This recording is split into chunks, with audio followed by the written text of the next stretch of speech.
पुरी में होने वाली भगवान जगन्नाथ रथ यात्रा की शुरुआत हो चुकी है। ये यात्रा हर साल आषाढ़ मास में निकलती है।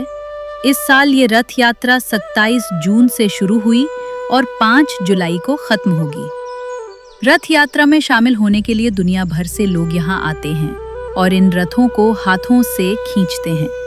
धार्मिक मान्यता भी है कि भगवान जगन्नाथ के रथ को खींचने वाले भक्तों को मोक्ष की प्राप्ति होती है।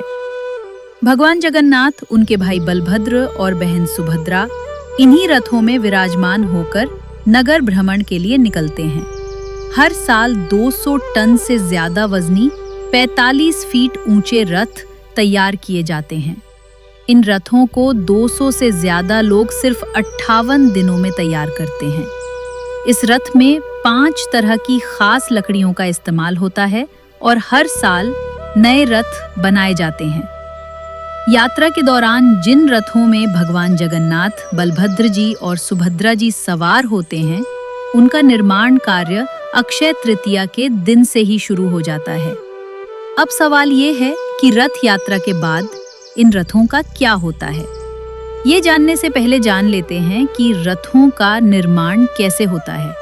इस कार्य के लिए भी एक समिति बनाई जाती है। जब पेड़ों का चयन हो जाता है तो इनकी लकड़ी काटी जाती है और उसके बाद रथ का निर्माण किया जाता है। जगन्नाथ यात्रा के रथ नीम और हांसी की लकड़ियों से बनाए जाते हैं। रथों के निर्माण में भी महीनों का समय लगता है, क्योंकि इनके निर्माण कार्य में आधुनिक मशीनों का इस्तेमाल करना वर्जित माना जाता है। ये लकड़ियां मयूरभंज, गंजाम और क्योंझर के जंगलों से लाई जाती हैं। पुजारी शुभ मुहूर्त पर पेड़ों की पहचान करते हैं। पेड़ों को काटने के पहले उनकी पूजा की जाती है। बताया जाता है कि पेड़ों को काटने के लिए सोने की कुल्हाड़ी का इस्तेमाल किया जाता है। रथ पूरी तरह हाथों से बनाए जाते हैं। धौरा सबसे मजबूत लकड़ी होती है। इसी से रथ की धुरी बनाई जाती है। रथ का ऊपरी हिस्सा सिमली से बनाया जाता है। हर साल कुछ तय परिवारों के सदस्य ही रथों का निर्माण करते हैं। इनमें से कई लोगों को तो औपचारिक ट्रेनिंग भी नहीं मिली होती। ये लोग पूर्वजों से मिले ज्ञान के आधार पर हर साल सटीक, ऊंचे और मजबूत रथ बनाते हैं। भगवान जगन्नाथ की रथ यात्रा मुख्य मंदिर से शुरू होकर 3 किलोमीटर दूर स्थित उनकी मौसी के घर गुंडीचा मंदिर पर समाप्त होती है। यहाँ भगवान जगन्नाथ 7 दिन तक आराम करते हैं और फिर वापस घर लौट आते हैं। ये बहुड़ा यात्रा कहलाती है। यात्रा में सबसे आगे बलभद्र जी का रथ चलता है, बीच में बहन सुभद्रा का और सबसे पीछे भगवान जगन्नाथ जी का रथ होता है। यात्रा पूरी होने के बाद रथ के हिस्से को अलग कर दिया जाता है। रिपोर्ट्स के मुताबिक रथ के एक बड़े हिस्से की नीलामी की जाती है। श्री जगन्नाथ मंदिर प्रशासन कमेटी ने कुछ दिनों पहले रथ यात्रा के बाद रथों के हिस्सों को अलग अलग करके बिक्री के लिए उपलब्ध कराने की मानक संचालन प्रक्रिया यानी SOP जारी की थी। इसमें बताया गया था कि भगवान जगन्नाथ के रथ के पहिए की कीमत 3 लाख रुपए होगी, जो पहले 1 लाख रुपए थी।